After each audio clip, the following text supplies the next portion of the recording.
విశాఖపట్నం కేంద్రంగా కొత్తగా ఏర్పాటు చేసిన దక్షిణ కోస్తా రైల్వే జోన్ కి సంబంధించిన గెజిట్ నోటిఫికేషన్ కేంద్ర ప్రభుత్వం వెంటనే విడుదల చేయాలని లోక్ సత్తా పార్టీ రాష్ట్ర అధ్యక్షుడు భీశెట్టి బాబ్జీ కేంద్ర ప్రభుత్వాన్ని డిమాండ్ చేశారు. మంగళవారం రైల్వే స్టేషన్ వద్ద పార్టీ నాయకులు ప్రయాణికులతో కలిసి నిరసన వ్యక్తం చేశారు. ఈ సందర్భంగా భీశెట్టి మాట్లాడుతూ రాష్ట్ర విభజన చట్టం షెడ్యూల్ 8లో రైల్వే జోన్ అంశం స్పష్టంగా ఉండి కూడా 11 సంవత్సరాల పాటు ఈ అంశాన్ని కేంద్ర ప్రభుత్వం పక్కన పెట్టేసిందని 2025 జనవరి 8వ తారీఖున ప్రధానమంత్రి నరేంద్ర మోదీ కొత్త రైల్వే జోన్ కి శంకుస్థాపన చేసి 8 నెలలు దాటుతున్నా నేటికి గెజిట్ నోటిఫికేషన్ విడుదల చేయలేదని, అక్టోబర్ 2 గాంధీ జయంతి నుండి దక్షిణ కోస్తా రైల్వే జోన్ స్వతంత్రంగా పనిచేసేలాగా కేంద్ర ప్రభుత్వం చొరవ చూపాలని భీశెట్టి తెలిపారు.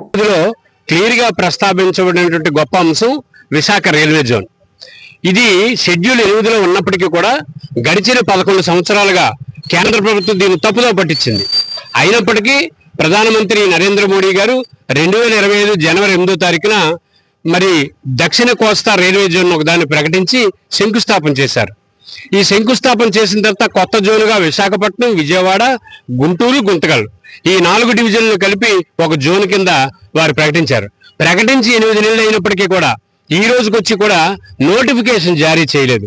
నోటిఫికేషన్ జారీ చేయకుండా ఒకవైపు రాష్ట్ర ప్రభుత్వం గత ప్రభుత్వంలో భూమి ఇవ్వలేదన్నారు, రూములు లేవన్నారు. ఈ రోజు అన్నీ ఉన్నాయి, భూములు ఇచ్చారు, కావాల్సినటువంటి మౌలిక సదుపాయాలు కల్పించారు, ఎంపీలందరూ ఇల్లు కలుస్తున్నారు.